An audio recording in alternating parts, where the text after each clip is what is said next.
So, Crystal, what's the best advice you've ever gotten?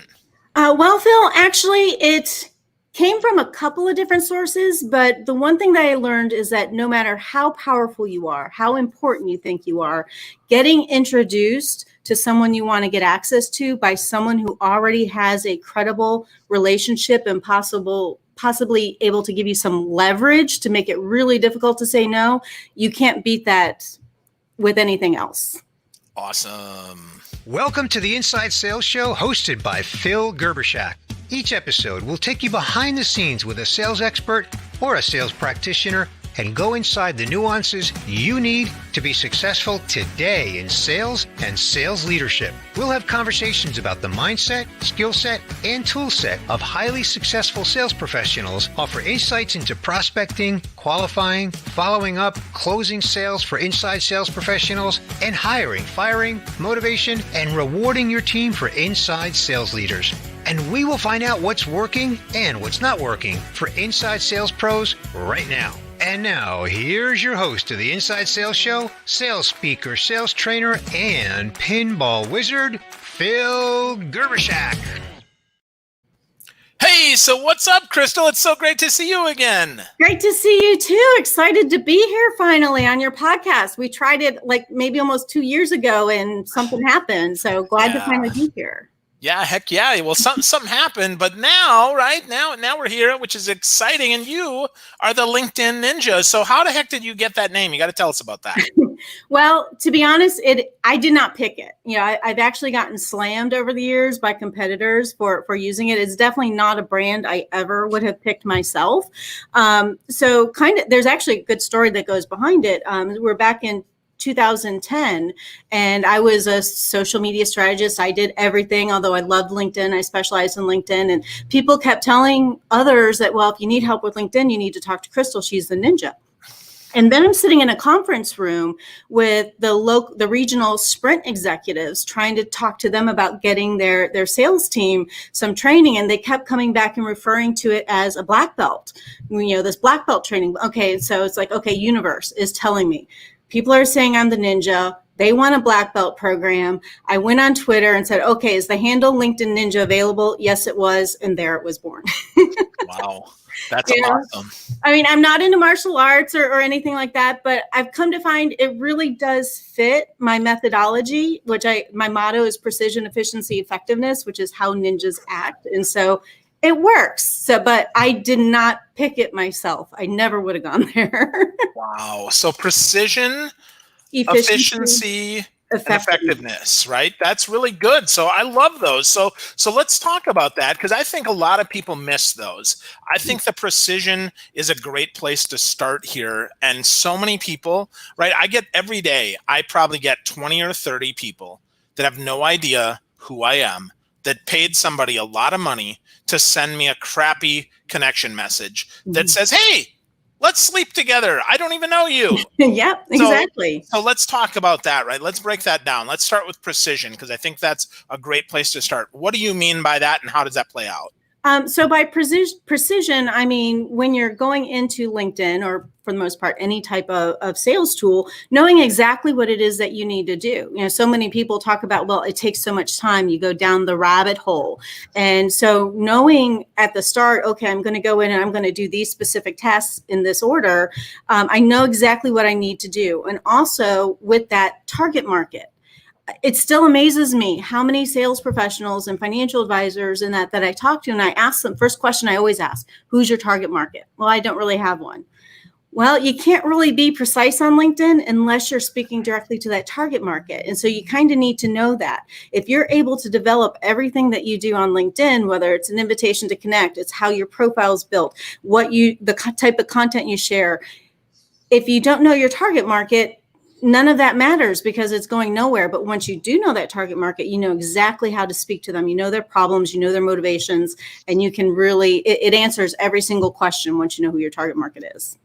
Excellent. Yeah, I completely agree. It is the thing that most people miss. They try to target everybody. The one thing that I like to remind folks of, your goal is just to develop a target market even for the next 60 days. It doesn't have to be forever. It's just, who am I going to approach and prospect with this month, this quarter, this year, right? This period of time, so that I can create my profile, I can set up my searches, I can think about my messaging, so that I can be more, to your second point, right? More efficient, efficient. So talk about that, because I see a lot of people mistake efficiency with effectiveness, and I don't think they're the same, and I don't think you do either. So talk about those, please. No, they're not.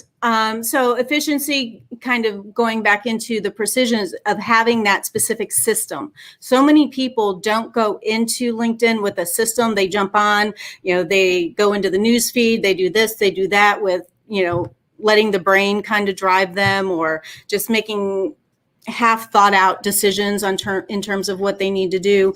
And so for efficiency, just knowing that these are the tasks that make sense. If I can't get anything else done but these 5 tasks every single day consistently, then I'm going to be efficient, as opposed to just kind of going down the rabbit hole of the newsfeed. I'm going to be honest with you. I spend so much time on LinkedIn. I do go down the rabbit hole, but most of my clients don't have that time. And you don't have to spend that time if you are precise with who your target market is and what it is that you're going to do. You can develop that efficiency, and you really can.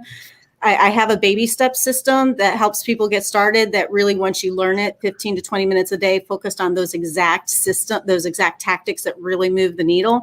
And then if you decide to develop something bigger, you can get into a lead gen system that will take upwards of close to an hour a day. But when you look at how many people, 80 to 100 people possibly, without automation, that you can connect or touch in some way, that's a powerful 1 hour, especially if you compare it to in-person networking. How many people have no issue with going to a 2 to 3 hour evening networking event and spending that kind of time? And how many real prospects do you usually walk out with those? A lot of times none. So that hour, when you compare it to your other networking activity, it's a powerful hour. And so, but knowing, okay, let's build off of, these are the tactics, the order that we need to do to be most efficient, to get in and get out and move on with the day.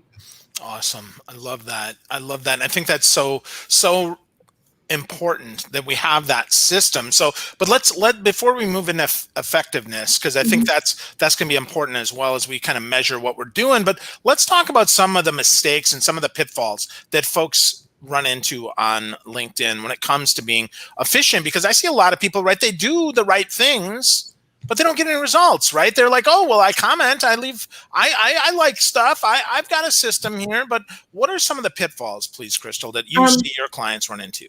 Yeah, well, one of the big ones, and a lot of times when clients first come to me, they'll say, well, I'm posting on LinkedIn. I'm creating this content, I'm posting on LinkedIn, and I'm not getting any clients. It doesn't work. So then I run a search through their existing connections, their network, for their target market, and they're not connected to them. So there's no amount of posting that's going to get you new clients if you're not connected to your target market. And so right there, boom, no matter how good your content is, it's not going to help you. So you have to, especially if you committed to investing the time, energy, possible money into developing a good content marketing system, you also in tandem need to be growing your network, your connections with people who are in the target market so that they see it. So that's kind of one of the number ones that I do. Awesome. The other kind of ninja efficiency trick that I love that really saves time and keeps you out of automation are text expanders. I use one in particular in Chrome. There's a free extension that you can get, but basically what these are is they're little pieces of software where you can write an entire follow-up message or invite message or any of those things that take a lot of time in LinkedIn. And all you have to do is type in a short little code and it pops it in right like that. And so you can go down the line. You want to do birthdays and anniversaries. You can come up with a template that's relevant or that maybe needs only one tweak or two for personalization. Type in the short code, pop that in, make an adjustment, put their first name in, and move on. And you can get through that super, super quick. Because also the thing with automation tools is that to avoid LinkedIn's detection, they've had to slow down so much that it's actually faster to do things manually. Wow. So that's really interesting that you say that, right? That they have helped slow us down so that it is more efficient and certainly more effective that we do these things manually. It's interesting, though, that you'd say that, because so many people are like, Well, I only have 20 minutes a day. I only have a little bit. And you talked about your baby steps. Mm-hmm. Let's back that up there, because I do think that is super valuable, right? When I saw that you've got a little baby step system, I'm like, of course, this is perfect. So let's talk about that. And then where the heck do people get that before we jump back into some more content here? Well, if they go to linkedinninja.com, it's the big thing at the top of the website that it'll land them to. Right now it's redirecting to linkedinninjatraining.com, my training site, because my main site's under redevelopment. But at the very top is the offer to get the free LinkedIn Ninja, or the LinkedIn Ninja Baby Steps to LinkedIn Success Guide. It's a download, it's a document, it's actually pretty thorough in walking you through it. And if for some reason, if it's not enough, if you're someone who needs video, I offer a really inexpensive training video that's only $17 to kind of demonstrate everything for you and give you a few other bells and whistles on building your profile and all that kind of stuff. Awesome. Awesome. I dig that. That's a lot of good stuff there for folks. So we've got, first, we've of course got the precision. We know who we're talking to. We've got some efficiency, right? We're using these text expanders, create a template that we're going to customize a little bit for each person, right? We don't just want to set the same stuff, but then we have to be effective. So how do we measure our effectiveness on LinkedIn, Crystal? Well, to me, the number one part of effectiveness is, am I connecting to the right people? And the thing with automation software, in order to run the numbers that they're using, they have to create a search that's so broad to support that for the most part, most of those people in that search are not your ideal prospects. And so to be really effective, you want to narrow down, you want to create a search that doesn't have thousands of people in it. And then you can always broaden it out so that way you do what I call cherry picking. Focusing on the lowest hanging, already super ripe cherries that you can just reach up and you can grab. Get those first, and then you can look at broadening out. Well, maybe we have to wait for some of the lower hanging cherries to ripen. Maybe they're green, or maybe I need to go get a ladder to get a little bit higher up. It's going to take a little bit more effort. But focus on finding and trying to connect with and engage with those that are the lowest hanging fruit for you, those that really meet those ideal criteria that you're looking for and that are maybe a little bit more primed and ready for a conversation.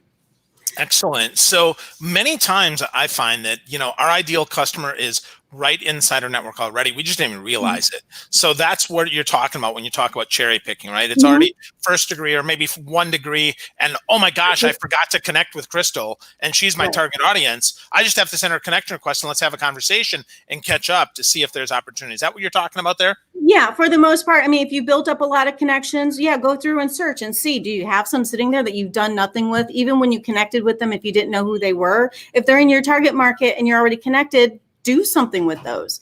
And then outside of that, second degree. I don't recommend going outside second degree when you're searching for your target market, unless you really have kind of a very limited target market. I've had a few clients when we do this as a service that their target market was so small that we did have to go out to third degrees. But for the most part, if you're focused on the second degrees and you keep adding them, because if you remember, every time you add a new connection, their connections become your second degree. So that should keep refilling. And a lot of times your target market are connected to other people just like them as well. And so that gets added into your pool. So focusing on those where you have at least one connection, the more connections you have, the more likelihood when they see that commonality, they're going to accept that invitation to connect if it's crafted the right way, much more so than they would if you tried to reach out to a third degree. And if you just waited a little bit, that third degree could have become a second degree and then they may have accepted. So it's, really focusing on staying in as close as possible until you have to widen out. Excellent. I dig that. That makes a lot of sense. And you're more referable if you're getting from someone that you already know and that someone you can trust, and you're growing it naturally, organically, instead of trying to grow it exponentially, which frankly, I mean, I don't know a lot of people with 30,000 people that they actually know, not that they've met, let me be clear, right, but that they actually know. I mean, I need to be able to say, Crystal's someone that I would refer business to, not just, oh yeah, she's my LinkedIn connection, right? Yeah. No, because in coming from a background in financial services where referral marketing was always so valuable, and Bill Cates was my idol back in '96 as a young advisor. We carried his first book around like a Bible. I mean, literally everybody in the office, because it was the first one like that. But I also learned, I was the executive assistant to the CEO for Cincinnati Museum Center, which is a major regional arts institution. And I was a chief administrator to that board of trustees. And I would be sitting in on the nominating committee meetings. And these are people like the CEO of Scripps, the general counsel to Chiquita. I mean, these are like the most powerful people, not just in Cincinnati area, but in the country and in the world. And you would think they're trying to figure out, well, who should we invite to join the board? And even though they all run in the same circle and they know who they are, they're focused on, okay, who is the best person to make the ask? Really, who is that best person? Because you're going to have greater success when you start with that best person to make the ask. And so by focusing inward on your target market and not going outward until you have to, you're going to have much greater success.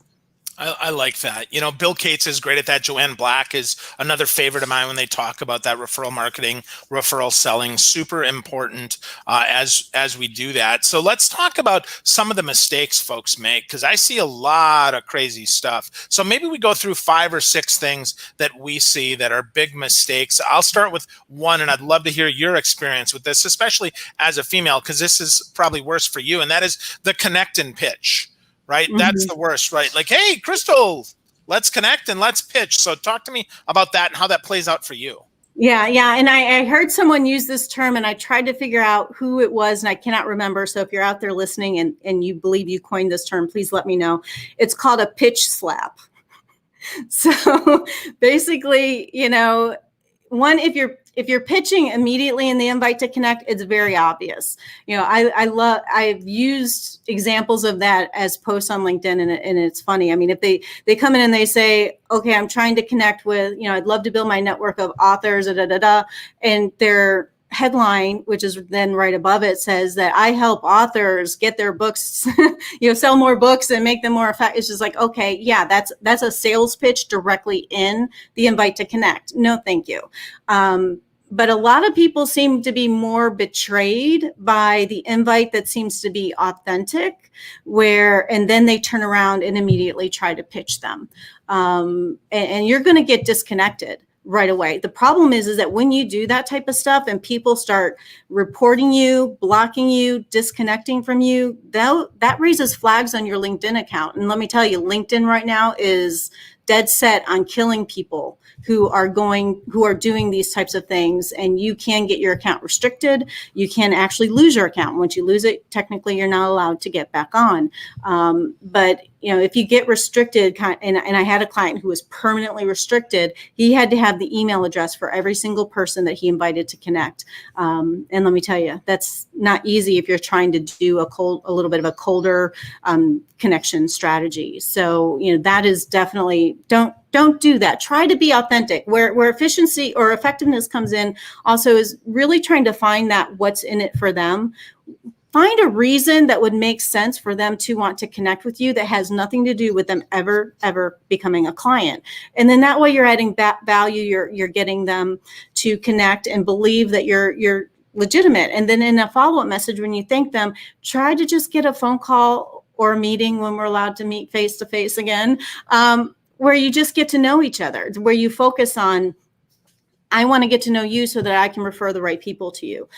Pretty much, depending on who your target market is, but if they're anyone who's trying to sell something, a business owner or a salesperson, if you put it out there that, hey, I know my network, my connections, clients often need people like you, would love to get to know you so that I can be in the best position to help them as well as help you. And I don't want to send you, obviously, referrals that are not appropriate for you. I don't want to waste your time or their time. They're going to get on a phone call in seconds for something like that. And then if the people aren't selling anything, especially in this crazy time, if you can leverage your network to maybe help them find a job if they're looking for a job or something of that. But I need to get to know you so that I know kind of those right people I can introduce you to. There's a legitimate reason for them to have a conversation with you other than you pitching them what you want to sell them right away.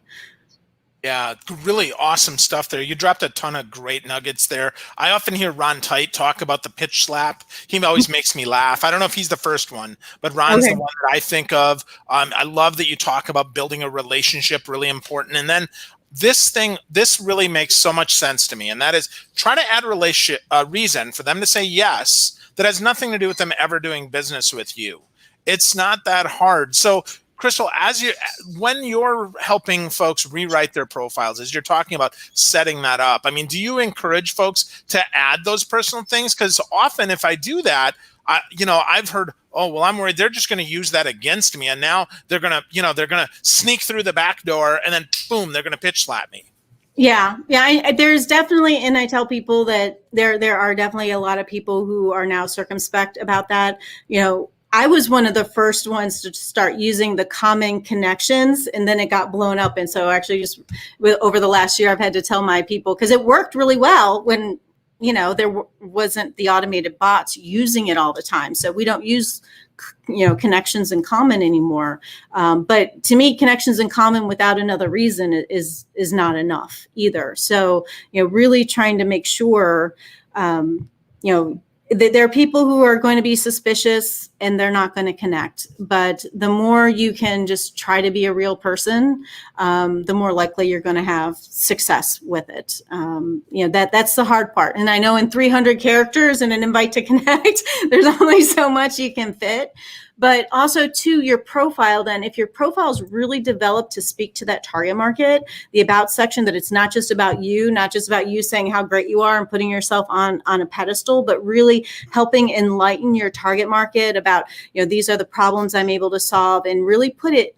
It's really hard to explain, but how you twist it so that it's more from their perspective than you saying I do these things, then you're going to, even if they're suspicious, they may be more likely to accept at that point. And then as long as you don't pitch slap them, then you might actually have a real conversation. Yeah. I think that's super important. I mean, the ability to have a real conversation is a lost art. I mean, I think so many people are falsely intimate, right? Like if they've never had a real conversation, how do you actually expect that someone's going to say yes? And if you see, I just see your picture, and frankly, you should be looking at the camera if you're taking a headshot. It's not like You're looking at me, right? You're looking at the camera. Of course you are. So stop assuming that there's intimacy there. But once you get to know someone, once you have some value there, once you've identified the what's in common, you've got a lot more opportunity there that you can connect. And I think just the word connections in common, to your point there, I think is totally, that's way overdone. But if instead I mention someone that I actually know, that right? The more specific you can get, the less likely you are for someone to say, oh yeah, no, that's right. So for instance, if I was mentioning you, it would go beyond just, hey, I know Crystal. It would say, you know what? And I saw that you were both on a podcast together. Or I saw that you both did a program together. And here's what you talked about. And I think the more specific we can get on connection in our conversation, right? We can triangulate away from, hey, here's how I solve problems. Hey, here's how you solve problems. Oh, great. That's good. Okay, well, there's no match. Let's go away. Or I feel pitched. I think we have an opportunity to be a lot more successful. And that opportunity to buy, that's really all we're looking for here, is an opportunity at some point, right, to make an offer and an opportunity to buy. From the other end, we now can stand a chance to actually be successful. Is that what your clients are seeing as well? Because I know you work a lot with financial services. Right. Yes. And I mean, it really does come down to, though, them willing to invest time, a little bit of time into the system, because the number one issue they have is, okay, I got the connection. Now what? If I'm not going to try to pitch them right away, now what? And the now what comes down to really trying to engage with them on their posts, making sure that you're monitoring those top prospects if they're actually actively posting on stuff, or even if they're not posting their own stuff, if they're engaging on other stuff, then you can go and add your own comment. You can develop a conversation there to try and remind them a little bit of who you are. Now, if you're posting content too, LinkedIn does, when you connect with somebody new, it goes to extra efforts to put each other's content into the newsfeed kind of right away. And so make sure if you see their post right away, you engage with it to tell the LinkedIn newsfeed algorithm that, hey, I want to see more of this person's stuff. And then additional follow-up private messages. Sales really happen more in the one-to-one than the one-to-many. And so finding ways to leverage LinkedIn's private messaging system where you're not going to end up in spam, where your message still, at least part of it, lands in their regular inbox, and use that to maybe share some content that they might find of interest. And in that situation, then you're able to kind of take them outside of LinkedIn and get them into your regular sales funnel. If you happen to have, a lead magnet where they have to sign up for it and it's really valuable information, or at times share your own blog articles, or actually share articles that you didn't even create that are industry relevant, trending content, you can send those in private messages and say, hey, by the way, I saw this and I thought of you, wanted to make sure you saw it, wasn't sure how active you were on LinkedIn, and share the link. So really kind of cultivating that way and getting them to respond. And once they respond to a message, that's when you can look for the opportunity to say, hey, why don't we get on a call? Now, to me, the scary part is with a couple of things, and you mentioned, dropping their name. The bots have the ability to pull a name of a connection in common and drop that. So, if you're not going to add anything else personal, just dropping the name doesn't necessarily help a whole lot. But there are services that will try to take this their lead gen system from connection to appointment, where it's somebody else outsourced who you don't even know who it is, who's actually responding to the messages. So like leveraging a service to get the connections, to get the conversations going, to me, I think can definitely be done well. Where I say that it cuts off is that once they respond, the salesperson needs to take that over. Having someone continue to talk to them when it's not you, to me, that's just wrong.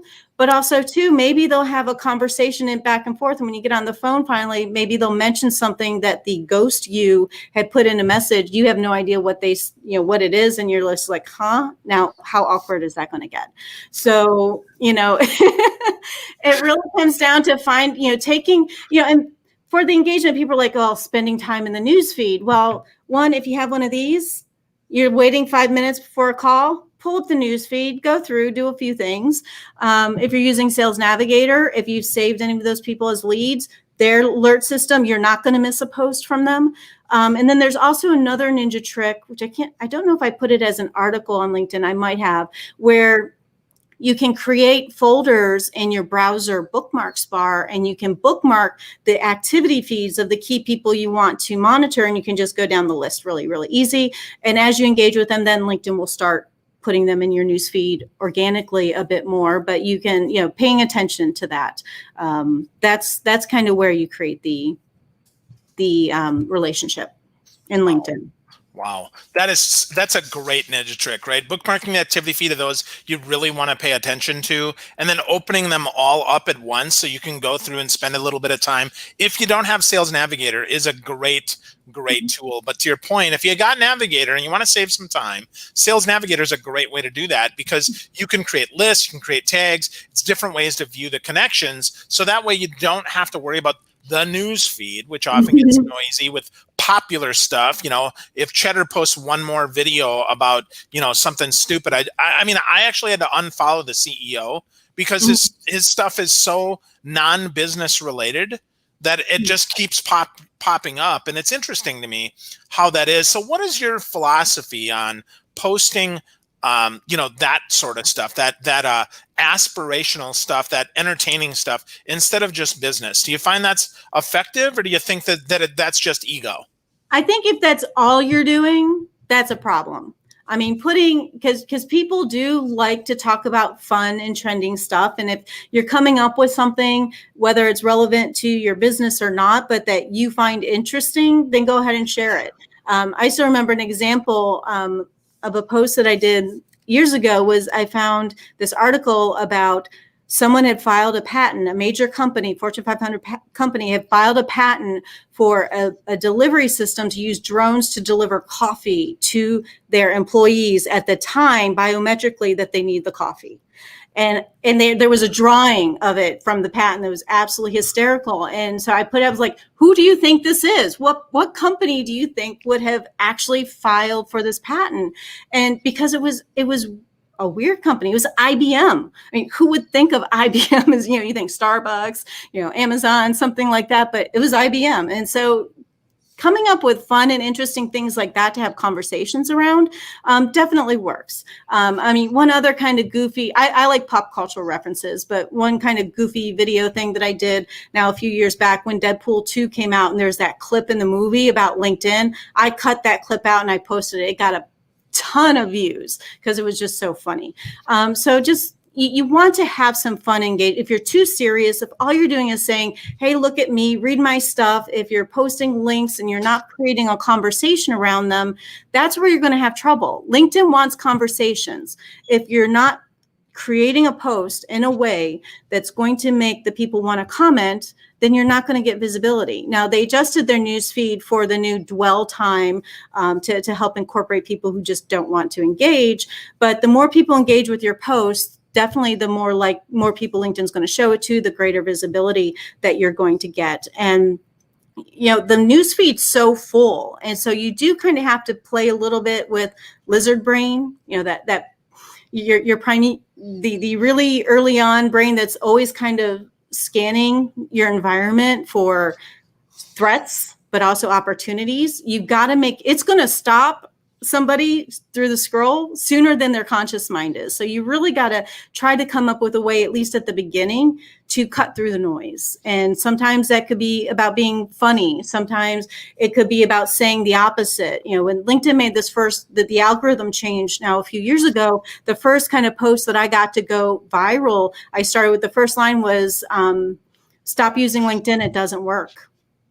That got like over 25,000 views. And back then that was a lot, but coming from LinkedIn Ninja is like shocking. Okay, wait, she's saying not to use LinkedIn. I got to see this. I got to read the rest of it. And then I told a story about how you can, leverage LinkedIn a little bit better. But it got their attention. And so attention grabbing at the beginning is kind of important, but you want to pull it back to a point. And if you're going to share a link to an article, the rest of the post should have enough information that people could comment whether they read the article or not. Create something that's conversation worthy. Share your opinion. Just saying, hey, go look at this. There's nothing to say. If I read a post and at the end of it's like, oh, okay, so what? Move on.